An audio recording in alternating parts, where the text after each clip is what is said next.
కరీంనగర్ జిల్లాలో ఇంటింటి సర్వే కొనసాగుతోంది. ఎన్యూమరేటర్లు ప్రతి ఇంటికి వెళ్లి డీటెయిల్స్ కలెక్ట్ చేస్తున్నారు.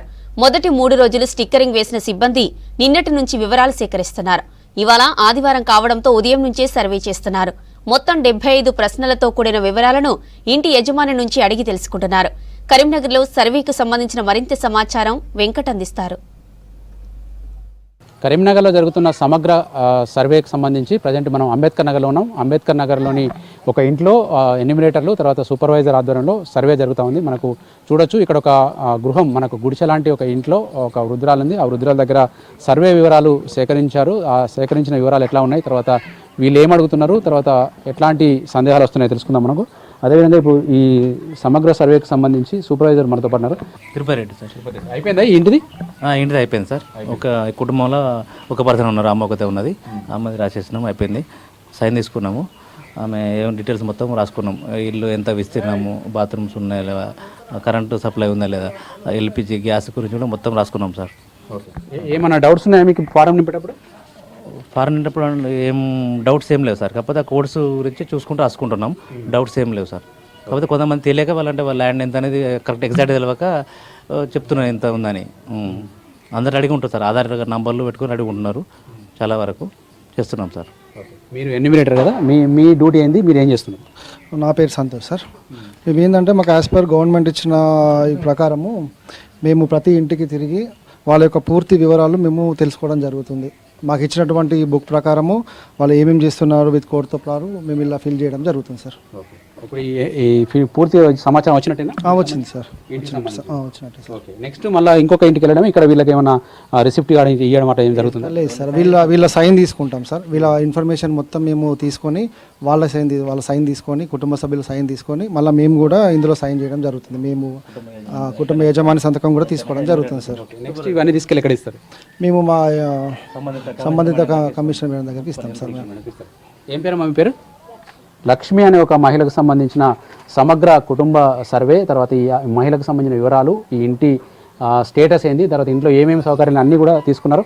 అమ్మ, వీళ్ళు అడుగుతుంటే మీకు ఏమనిపించింది? దేనికోసం అడుగుతారనిపించిందా, ఎందుకు అనిపించింది? దేనికోసం అడుగుతాను. చెప్పినావు అన్నీ? ఏమేమి అడిగిరమ్మా? నన్ను అడిగినవి చెప్పిన. కార్లు బంగ్లాలు ఏమైనా ఉన్నాయని అడిగిరా?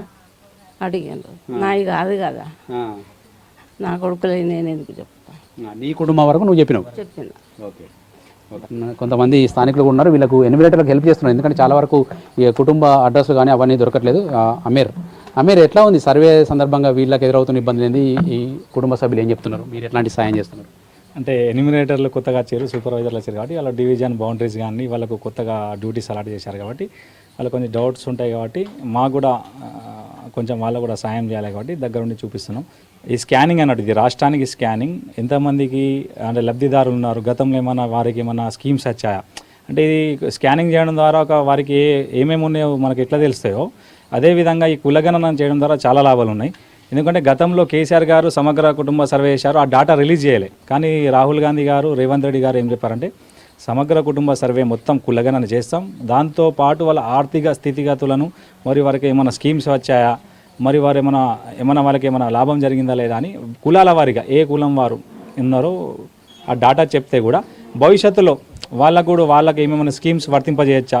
చాలా కులాలు ఉన్నాయి, వెనుకబడి ఉన్నాయి, కొన్ని కుల వృత్తులు కూడా దాదాపు చాలా క్షీణ దశలు ఉన్నాయి. కాబట్టి వాళ్ళకి సాయం చేయడానికి మున్ముందుకు వాళ్ళకి స్కీమ్స్ చేయడానికి ఇప్పుడు కూడా చూసుకోండి, మనం ఇంద్రమ్మ ఇల్లు ఇచ్చి గతంలో 15-20 సంవత్సరాలు అవుతుంది. కొంతమందికి పెన్షన్ వస్తుంది, కొంతమందికి రావడం లేదు. కాబట్టి ఈ సర్వే డాటా కలెక్ట్ చేయడం ద్వారా ఏమవుతుందంటే సొంత ఇల్లు ఉందనుకోండి, వాళ్ళు కట్టుకోవడానికి కట్టుకోవడానికి ఇంటికి లోన్ ఇస్తలేదు. కొంతమందికి ఇల్లే లేదనుకోండి, వాళ్ళకు డబుల్ బెడ్రూమ్ అని ఇస్తారా. కాబట్టి ఇవి చాలా మంచిది అన్నట్టు. ఎందుకంటే వాళ్ళ స్థితిగతులను బట్టి వాళ్ళు ఫిల్టర్ చేస్తారు. ఫిల్టర్ చేయడం ద్వారా ఏంటంటే అర్హులు ఎవరు ఉన్నారు. గతంలో కొంతమందికి దళిత బంధు వచ్చి ఉన్నది, కొంతమంది ₹1,00,000 రుణాలు వచ్చిన ఉన్నాయి. కాబట్టి ఈ స్కీమ్స్ రాయడం ద్వారా ఏమైందంటే గతంలో 3 ఏమైనా బెనిఫిట్ పొందారా అంటే పొందని వారు ఫస్ట్ అయితే ప్రాథమికంగా రాని వారు ఎవరైతే ఉన్నారో వాళ్ళకు కూడా ఫస్ట్ ప్రిఫరెన్స్ ఇవ్వడం ద్వారా చాలా మంచిది మెసేజ్ పోతుంది. కాబట్టి ఈ కులగణన చేయాలి, ముఖ్యంగా అయిన తర్వాతనే దాని రిపోర్ట్ కూడా బహిర్గతం చేస్తే బాగుంటుంది నా ఉద్దేశం. ఇది మనకు సామాజిక, కుల, ఆర్థిక, విద్య, రాజకీయ, తర్వాత అన్ని రకాల సమాచారాలను సేకరిస్తున్నారు. ఈరోజు స్టార్ట్ అయిన కంప్లీట్ సర్వే ఈ నెల ఆఖరి వరకు కూడా జరగబోతుంది. కెమెరామ్యాన్ కవికుమార్తో వెంకటేష్, V6 న్యూస్, కరీంనగర్ జిల్లా నుంచి.